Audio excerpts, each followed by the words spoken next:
श्रोता प्रेमियों, मैं राम सागर शास्त्री आप लोगों के समक्ष रखने जा रहा हूँ एक प्रसंग परमहंस सुखदेव जी।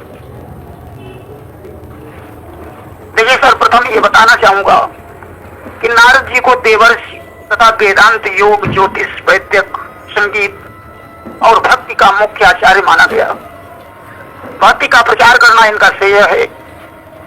ब्रह्मा की गोद से इनका जन्म हुआ था। ब्रह्मा ने सृष्टि विस्तार की आज्ञा दी तो इन्होंने स्वीकार कर दिया। क्रोधावेग में आकर ब्रह्मा जी ने इन्हें ज्ञान का लोप हो जाने और 50 कामनियों का पति बनने का श्राप दे दिया, जिससे नारद उपबराहन नामक गंधर्व बने और पुनः ब्रह्मा के श्राप से द्रुमिल गोप की पत्नी कलावती के गर्भ से जन्म लेकर दासी पुत्र कहलाए तथा उस शरीर को छोड़कर पुनः ब्रह्मा जी के पुत्र बने। देखिए, भगवान के नाम का कितना बड़ा प्रभाव है। कि नाम प्रभाव जान शिवनी को अकाल कूट फल दीन अनी को। समुद्र मंथन के समय हलाहल विष निकला। देवता और दैत्य जिसकी झार से झुलसने लगे और भगवान का संकेत पाकर वे शिव की शरण में गए।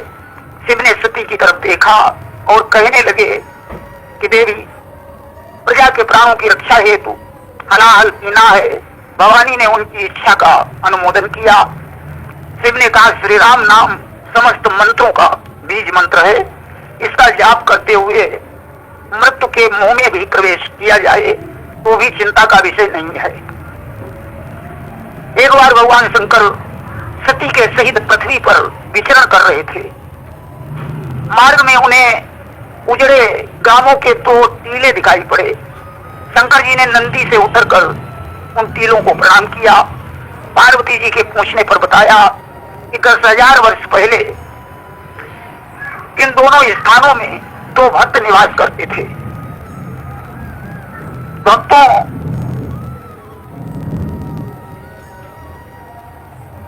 का ऐसा प्रताप सुनकर सती जी को भक्तों के प्रति अधिक अनुराग बढ़ गया।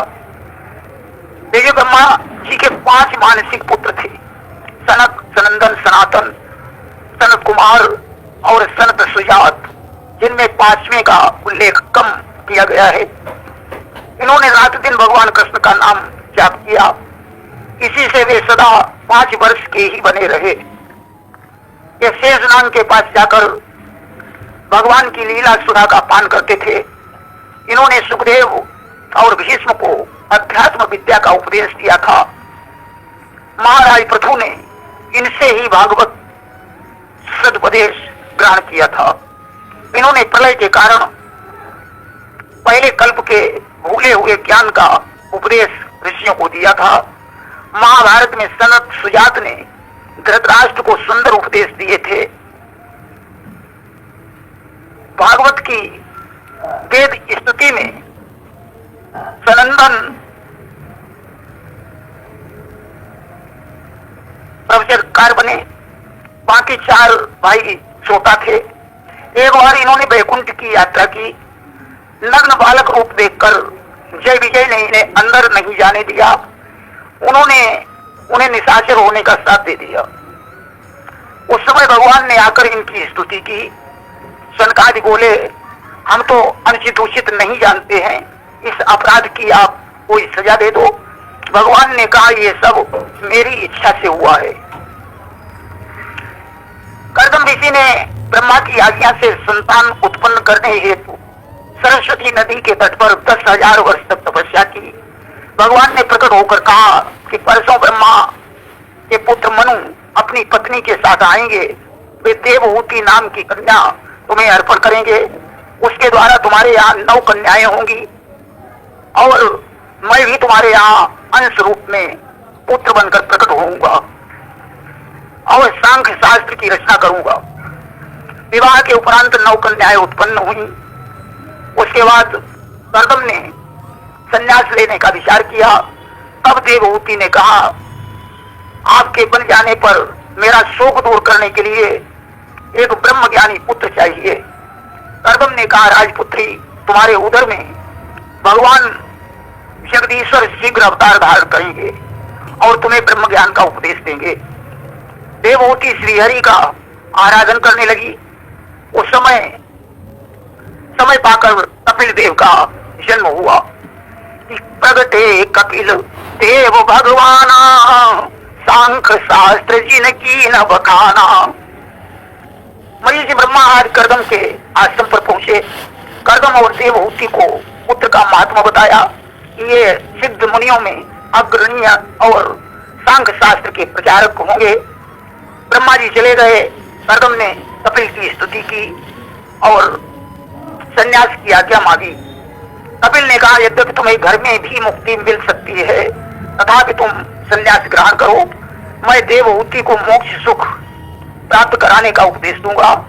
कपिल की परिक्रमा करके कर्दम वन को चले गए। इधर कपिल ने देवहूति को सांख्य शास्त्र का उपदेश दिया और विदा लेकर ईशान दिशा में तपस्या करने चले गए। देवहूति अपने पति के आश्रम में समाधि द्वारा समय व्यतीत करने लगी और ब्रह्म रूप भगवान के साथ एकता को प्राप्त हो गई। देखिए, जनक जी निम्बंशी राजा थे। इनका नाम शीरध्वज जनक था। ये पूर्ण ब्रह्मज्ञानी थे, जिन्होंने घरे से निकली हुई सीता का पालन पोषण किया था। शिव भक्त होने के कारण महेश्वर ने अपना धनुष इनके यहाँ धरोहर के रूप में रख दिया था। इन्हें अष्टावक्र का शिष्य माना जाता है। भीष्म गंगा पुत्र थे, जो पूर्व जन्म में देव नामक एक वसु थे। ये परशुराम के शिष्य थे। जब शांतनु ने सत्यवती से विवाह किया था तो इनके त्याग से प्रसन्न होकर शांतनु ने इन्हें इच्छा मृत्यु का वरदान दिया था। इनका असली नाम सत्यव्रत था। परशुराम इनके गुरु थे, परंतु 23 दिनों तक युद्ध करके भी वे इन्हें जीत नहीं पाए। देवताओं ने बीच में आकर युद्ध बंद करवा दिया था। इन्होंने युद्ध में कृष्ण को भी अस्त्र उठवाकर उनकी प्रतिज्ञा तोड़वा दी थी। 135 वर्ष की अवस्था में इनकी मृत्यु हुई थी। अब आते हैं सुखदेव जी की कथा पर। देखिए, सुखदेव महर्षि वेदव्यास के पुत्र थे। उन्होंने परम तेजस्वी पुत्र हेतु सुमेरु श्रृंग पर घोर तपस्या की। शिव जी ने उन्हें वैसा पुत्र होने का वरदान दे दिया। अतः ये वेद व्यास के तपस्या जनित पुत्र हैं। एक दिन व्यास जी अरण्य मंथन कर रहे थे। उसी समय घृताची अप्सरा वहां आ गई। उसे देखकर व्यास का शुक्र अरण्य में गिरा। उसी से सुखदेव जी का जन्म हुआ। वे जन्म के समय 12 वर्ष के थे। स्त्री रूप धारण करके गंगा ने उन्हें स्नान करवाया। आकाश ने काला मृग चर्म और दंड दिया। गंधर्व और अप्सराओं ने नृत्य गान किया। देवताओं ने फूलों की वर्षा की। शिव ने पार्वती सहित आकर उनका उपनयन संस्कार कराया। सारे वेद, उपनिषद, इतिहास आदि मूर्तिमान होकर उनकी सेवा में उपस्थित हो गए और वे ब्रह्मचारी बनकर तपस्या करने चले गए। वे मोक्ष का ही विचार करते रहते थे। एक दिन पिता के पास आकर उन्होंने मोक्ष संबंधी बहुत से प्रश्न पूछे। व्यास ने उन्हें वैराग्य संबंधी उपदेश दिए और तत्व ज्ञान प्राप्त करने के लिए जनक के पास भेजा। सुखदेव जी कई वर्षों बाद मिथिला में पहुंचे। द्वारपाल ने उन्हें रोक लिया। मंत्री ने उन्हें राजा के बगीचे में ठहरा दिया। जनक ने उनकी सेवा में बहुत सी स्त्रियां लगा दी, परंतु वे विचलित नहीं हुए। दूसरे दिन प्रातः जनक जी ने उनकी विधिवत पूजा की और आने का कारण पूछा। सुखदेव ने प्रयोजन बताया। जनक ने कहा कि बिना ज्ञान के मोक्ष नहीं होता और बिना गुरु के ज्ञान नहीं होता। भवसागर से पार होने के लिए गुरु ही कर्णधार है। जब ब्रह्मचर्य आश्रम में ही तत्व की उपलब्धि हो जाए तो उसे और आश्रमों में जाने की आवश्यकता नहीं रह जाती। जो राग द्वेष से रहित है वह ब्रह्म संपन्न है। तुम्हें विज्ञान प्राप्त है। तुम्हारी बुद्धि स्थिर है। तुम ब्रह्म में स्थित हो। तुम स्वयं ब्रह्म हो। और क्या कहूं। जनक के उपदेश से उन्हें परम तत्व का ज्ञान हो गया। वे हिमालय पर अपने पिता के आश्रम पर लौट आए। देखिए, सुखदेव की उत्पत्ति की एक कथा इस प्रकार है। व्यास जी की एक वाटिका नाम की पत्नी थी। उन्होंने व्यास जी की अनुमति से पुत्र प्राप्ति के लिए बड़ी तपस्या की। उस समय शिव ने वर दिया कि तुम्हें बड़ा तेजस्वी पुत्र प्राप्त होगा। 12 वर्ष तक इन्होंने जन्म ही नहीं लिया। इन्हें गर्भ में ही वेद पुराण उपनिषद का सम्यक ज्ञान प्राप्त हो गया तथा गर्भ में ही बातचीत करते थे। व्यास ने बड़ी प्रार्थना की, गर्भ से बाहर आओ। सुखदेव ने कहा कि मैं बहुत सी योनियों का चक्कर काट चुका हूं, अब माया में नहीं फंसना चाहता हूं। व्यास ने कहा, योग का आश्रय लेकर तुम माया में नहीं फंसोगे। तुम्हारा मुख देखकर मैं भी पितृ ऋण से मुक्त हो जाऊंगा, अतः तुम बाहर आओ, अन्यथा तुम्हारी माता मर जाएगी। सुखदेव को दया आई। उन्होंने कहा कि यदि श्री कृष्ण आकर आपकी बातों का समर्थन करें तो मैं बाहर निकल सकता हूं। व्यास की प्रार्थना से श्री कृष्ण ने आकर कहा, गर्भ से बाहर निकलो, माया तुम पर प्रभावी नहीं होगी। वे बाहर निकले। उनकी अवस्था 12 वर्ष की थी। कृष्ण और माता पिता को प्रणाम करके वे जंगल को चल दिए।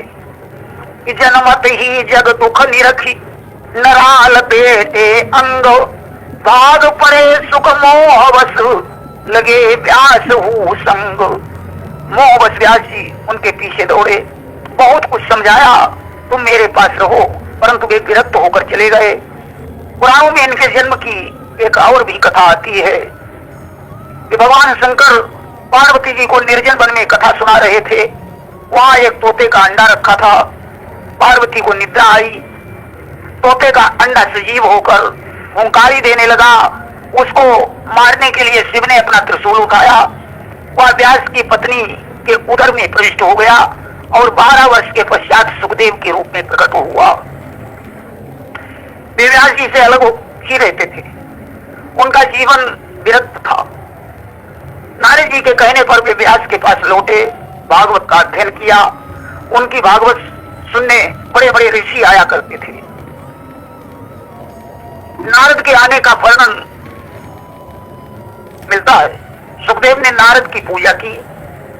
एक बार इनकी तपस्या और त्याग से भयभीत होकर इंद्र ने रंभा अप्सरा को भेजा, परंतु सुखदेव की समाधि भंग नहीं हुई। समाधि खुलने के बाद रंभा ने इन्हें विचलित करने की चेष्टा की, परंतु हार मानकर वापस चली गई। व्यासदेव जब शोकाकुल होकर इनके पीछे दौड़े तो सुखदेव की आज्ञा से वृक्षों ने व्यास को समझाने की चेष्टा की। एक सरोवर पर कुछ स्त्रियां निवस्त्र स्नान कर रही थीं। उन्होंने सुखदेव जी का कोई विचार नहीं किया, परंतु व्यास जी को देखकर अपना शरीर वस्त्रों से ढक लिया। कारण पूछे व्यास मुनि, कहे तुम ही जगवान, परमहंस सुखदेव को नारी पुरुष समान। स्त्रियों से व्यास ने कारण पूछा। उन्होंने कहा कि तुम्हारी दृष्टि में स्त्री पुरुष में भेद है, परंतु सुखदेव की दृष्टि में ऐसा नहीं है। व्यास जी लज्जित हो गए। उन्हें शोकातुर देखकर शिव जी प्रकट हो गए। उन्होंने कहा, व्यास जी, मैंने प्रसन्न होकर तुम्हें ऐसा महत्वशाली पुत्र दिया है, इसे जाने दो, मैं तुम्हें छाया सुख प्रदान करता हूँ। शिव ने छाया रूपी सुखदेव को प्रदान किया। कहीं कहीं इनके विवाह की भी चर्चा मिलती है। इनका विवाह ईवरी के साथ हुआ, जिससे 12 संतानों का जन्म हुआ। देखिए, धर्मराज का जन्म सूर्य की पत्नी संज्ञा से हुआ था, जो संयमनी पुरी में रहकर जीवों को शुभाशुभ कर्मों का फल देते हैं। देखिए, कश्यप की 13 पत्नियों में कद्रु और विनिता ने पुत्र कामना से पति की सेवा की। कश्यप ने दोनों से वरदान मांगने को कहा। कद्रु ने 1000 नाग पुत्र और विनिता ने 2 पुत्रों का वरदान मांगा। कालांतर में कद्रु ने 1000 अंडे और विनिता ने 2 अंडे दिए। 500 वर्षों के पश्चात कद्रु के अंडों से 1000 नाग उत्पन्न हुए, परंतु विनिता के अंडे ज्यों के त्यों धरे रहे। उसने एक अंडा स्वयं फोड़ डाला, जिससे अरुण की उत्पत्ति हुई, जिनके नीचे का आधा अंग कमजोर था। पुत्र ने माता को श्राप दे दिया। सौत की ईर्ष्यावश तूने ऐसा किया है। इसलिए उसी की 500 वर्षों तक तुझे दासी बनना पड़ेगा। दूसरा पुत्र तुझे दासत्व से मुक्त कराएगा, परंतु इसे समय पर छोड़ना। ब्रह्मा जी की आज्ञा से अरुण सूर्य का सारथी बन गया। इसके बाद गरुड़ का जन्म हुआ, जो बड़ा तेजस्वी था। देवताओं ने उसकी स्तुति की तो इन्होंने अपना तेज समेट लिया। एक दिन कद्रू और बिनता में उच्च सवा घोड़े पर बहस छिड़ गई। बिनता पूंछ सफेद बता रही थी, बात तो सही थी, परंतु कद्रू ने नागों को भेजकर पूंछ काली करवा दी और बोली, यदि पूंछ काली हुई तो तुम्हें मेरी दासी बनना पड़ेगा। बिनता हार गई कि चलते जीती विनीत नहीं, चल से जीत लिया कि चलते विनीत दीन हराई अपनी दासी लीन बनाई। कद्रू ने गरुड़ से कहा, अगर तुम अमृत ले आओ तो मैं तुम्हारी माता को दासत्व से मुक्त कर दूंगी। गरुड़ जी स्वर्ग में जाकर देवताओं को परास्त करके अमृत लेकर उड़े, परंतु स्वयं नहीं पिया। इस पर भगवान ने उन्हें अमर होने का वरदान दे दिया तथा अपना वाहन बनाने का वरदान भी दिया। इंद्र ने देखा और गरुड़ पर वज्र चलाया। गरुड़ का एक पंख टूट गया। पराक्रम देखकर इंद्र ने मैत्री कर ली और अमृत ले जाने का कारण पूछा। उत्तर सुनकर इंद्र ने गरुड़ को सर्पों का भक्षण करने में समर्थ बना दिया। गरुड़ ने अमृत कलश सर्पों को प्रदान किया। सर्प अमृत को कुशों में छुपाकर स्नान करने चले गए। इसी बीच इंद्र कलश उठा ले गए। नाग कलश न देखकर कुशों को चाटने लगे, जिससे उनकी जीभ के दो भाग हो गए तथा अमृत का स्पर्श होने के कारण उषा परम पवित्र माना जाने लगा। गरुड़ जी ने सूर्य से वेद पढ़ाने की प्रार्थना की। सूर्य ने सोचा, अगर नहीं पढ़ाऊंगा तो अरुण इनके भाई हैं, वे अपना इस्तीफा दे देंगे। सूर्य ने बिना तप के ही समस्त वेद का बोध होने का वरदान दे दिया। हनुमान जी को 11वां रुद्र माना गया है। प्रातः काल उन्होंने उगते हुए सूर्य को लाल फल समझ लिया और खाने के लिए दौड़े। वहां राहु को देखकर इन्होंने नीला फल समझकर अपना हाथ बढ़ाया। राहु दूसरा राहु समझकर इंद्र के पास पहुंचा। इंद्र ऐरावत हाथी पर सवार होकर आए। हनुमान ने उसे सफेद फल समझकर हाथ बढ़ाया। ऐरावत भाग खड़ा हुआ। तब तक इन्होंने सूर्य को पकड़कर मुंह में रख लिया और उस समय इंद्र ने इनकी थोड़ी पर वज्र का प्रहार किया। मूर्छित होकर ये नीचे गिरे तो पवन देव ने अपनी बाहों में लेकर तीनों लोगों की वायु रोक दी। सभी देवताओं ने हनुमान को वरदान दिया।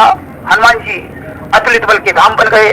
ये ऋषियों के आश्रम पर जाकर वृक्षों को तोड़ डालते थे। ऋषियों ने इन्हें श्राप दे दिया कि तुम अपना बल भूल जाओगे। जब तुम्हें कोई बल की याद दिलाएगा तब तुम्हारे शरीर में बल आएगा। माता के आदेश पर इन्होंने सूर्य के पास जाकर वेद वेदांग और शास्त्रों का अध्ययन किया।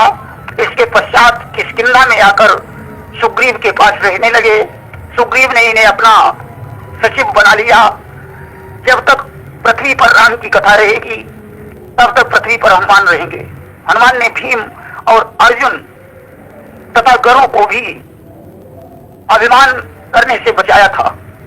जहाँ राम की कथा होती है हनुमान जी स्वयं वहां गुप्त रूप से पहुंच जाते हैं। देखिए, जामवंत ब्रह्मा का अंशावतार थे। ब्रह्मा जी एक रूप में भगवान की सेवा करना चाहते थे।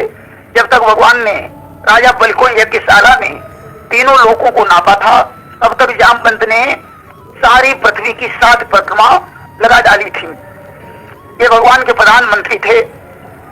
राम के राज तिलक के पश्चात जब राम ने जामवंत को विदा किया तो इन्होंने कहा, मैं आपके शवों को छोड़कर कहीं नहीं जाऊंगा।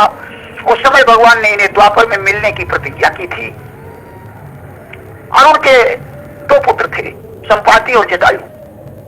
दोनों में सूर्य मंडल तक पहुंचने की होड़ हुई। जटायु तो वापस लौटकर पंचवटी में आकर रहने लगा, परंतु संपाति सूर्य मंडल तक पहुंचा। उसके पंख जल गए और वह समुद्र के पास पृथ्वी पर गिर गया। महाराज दशरथ से आधेड़ के समय जटायु से परिचय हो गया था। दोनों एक दूसरे के मित्र बन गए थे। पिता का सखा होने के कारण ही राम ने इसकी गतिक्रिया अपने हाथों से की थी। देखिए, उद्धव जी कृष्ण भक्त और परम सखा थे। उद्धव का यदुवंशियों के मंत्रिमंडल में प्रधान स्थान था। जब इन्होंने समझा कि भगवान इस लोक की लीला संवरण करना चाहते हैं, अब इन्होंने कृष्ण से कहा कि नाथ, मैं आपके चरणों को आधे क्षण के लिए भी नहीं छोड़ना चाहता हूं, मुझे अपने साथ ले चलो। भगवान ने कहा कि मैं शरीर द्वारा अंतर्हित होना चाहता हूं। मेरे बाद यहाँ घोर कलयुग आ जाएगा कि जब हम जाएं श्लोक सिधाई, अब कलिली है अधिकार जमाई। इसलिए तुम बद्रिकाश्रम में जाकर तपस्या करो, तुम्हें कलयुग नहीं सताएगा। उद्धव जी वहां चले गए। इधर प्रभास क्षेत्र में यदुवंशियों का संहार होने वाला था। उद्धव कृष्ण का दर्शन करने लौटे।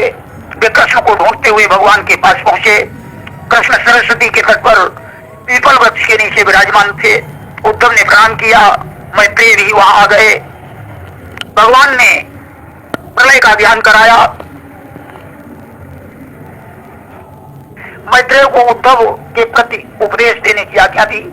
उद्धव बद्रिका को चले गए और भगवान परम धाम को चले गए। उद्धव कृष्ण के वियोग में रो रहे थे। इन्हें रास्ते में मैत्रेय जी मिल गए। विदुर ने पूछा, यदुवंश कुशल से है? मैत्रेय